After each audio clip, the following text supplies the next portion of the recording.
अस्सलामुअलैकुम। मैं हूं डॉक्टर मोहम्मद अशरफ और जैसा कि मैंने आप लोगों से प्रॉमिस किया था कि मैं आप लोगों के लिए वर्डप्रेस के ट्यूटोरियल लेके आऊंगा, तो आज की इस वीडियो में आप लोगों को एक ब्रीफ इंट्रोडक्शन देना चाह रहा हूं कि आने वाली वीडियोस में मैं वर्डप्रेस के किन किन टॉपिक पे वर्डप्रेस के ट्यूटोरियल्स लेके आऊंगा।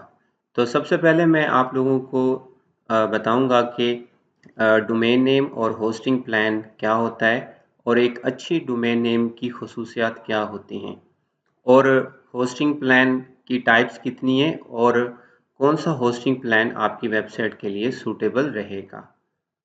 तो उसके बाद मैं आप लोगों को बताऊंगा कि आप कैसे वैम्प सर्वर को डाउनलोड और इंस्टॉल कर सकते हैं। इस वीडियो में आप लोगों को बताऊंगा कि वैम्प सर्वर है क्या। बेसिकली ये एक लोकल सर्वर होता है जो कि आप अपने कंप्यूटर में इंस्टॉल करते हैं और किसी भी वेबसाइट को होस्ट करने के लिए या उसका सेटअप करने के लिए आपको एक लोकल सर्वर की ज़रूरत पड़ती है। फ़र्ज़ कर लीजिए कि आपकी एक वेबसाइट है और वो ऑनलाइन है, तो जितनी भी वेबसाइट्स ऑनलाइन होती हैं वो किसी न किसी सर्वर पर होस्ट होती हैं या उनका सेटअप किसी सर्वर पर होता है। तो इसी तरह जब आप अपनी वर्डप्रेस की वेबसाइट बनाएंगे तो उसके लिए आपको एक लोकल सर्वर की ज़रूरत पड़ेगी। इसलिए हम वैम्प सर्वर को इंस्टॉल करेंगे और उस पर हम अपनी वेबसाइट का सेटअप करेंगे। फिर मैं आप लोगों को बताऊंगा कि आप किस तरह वर्डप्रेस सॉफ्टवेयर को डाउनलोड और इंस्टॉल कर सकते हैं। जब आप एक वर्डप्रेस सॉफ्टवेयर को इंस्टॉल कर लेते हैं और फिर आप उसको लॉगिन करते हैं तो आपके सामने वर्डप्रेस का डैशबोर्ड ओपन हो जाता है। वर्डप्रेस का डैशबोर्ड बिल्कुल इसी तरह होता है जिस तरह आप जीमेल के डैशबोर्ड को देखते हैं। जब आप अपने जीमेल अकाउंट में लॉगिन होते हैं तो आपके सामने जीमेल का डैशबोर्ड नज़र आता है।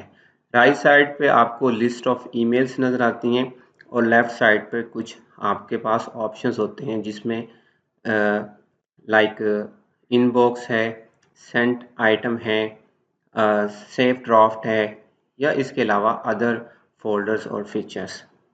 बिल्कुल इसी तरह जीमेल के डैशबोर्ड की तरह वर्डप्रेस का डैशबोर्ड होता है और उसमें आपके पास राइट साइड पे और लेफ़्ट साइड पे कुछ ऑप्शंस होते हैं और लेफ़्ट साइड पे लिस्ट ऑफ ऑप्शंस को यूज़ करके आप अपनी एक वेबसाइट्स को डेवलप कर सकते हैं या वेबसाइट्स को कस्टमाइज कर सकते हैं। जब आप वर्डप्रेस पे कोई वेबसाइट सेटअप करते हैं तो आप वर्डप्रेस के डैशबोर्ड में अवेलेबल ऑप्शंस को यूज़ करते हैं जिनमें post, pages, plugins, widgets, user setting, comments, categories, media, appearance, tools and setting. मैं अपनी आने वाली वीडियोस में इन तमाम ऑप्शंस के बारे में डिस्कस करूंगा और आप लोगों को बताऊंगा कि आप कैसे इन ऑप्शंस को यूज़ कर सकते हैं और आप अपनी वेबसाइट्स को कस्टमाइज़ कर सकते हैं। अगर फिर भी किसी को किसी ऑप्शंस में कोई अंडरस्टैंडिंग के लिहाज से डिफ़िकल्टी हुई तो मैंने प्लान कर रखा है कि आप लोगों के लिए एक कंप्लीट रिस्पॉन्सिव वेबसाइट्स डेवलप करूं और उसकी एक वीडियो रिकॉर्ड करूं।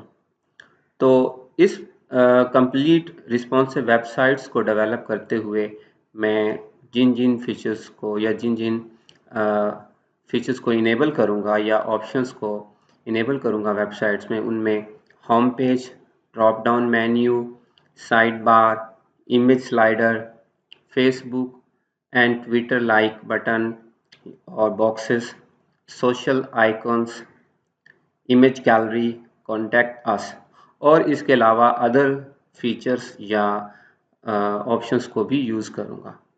तो मैं उम्मीद करता हूँ कि मेरे आने वाले ट्यूटोरियल्स आप लोगों के लिए काफ़ी हेल्पफुल होंगे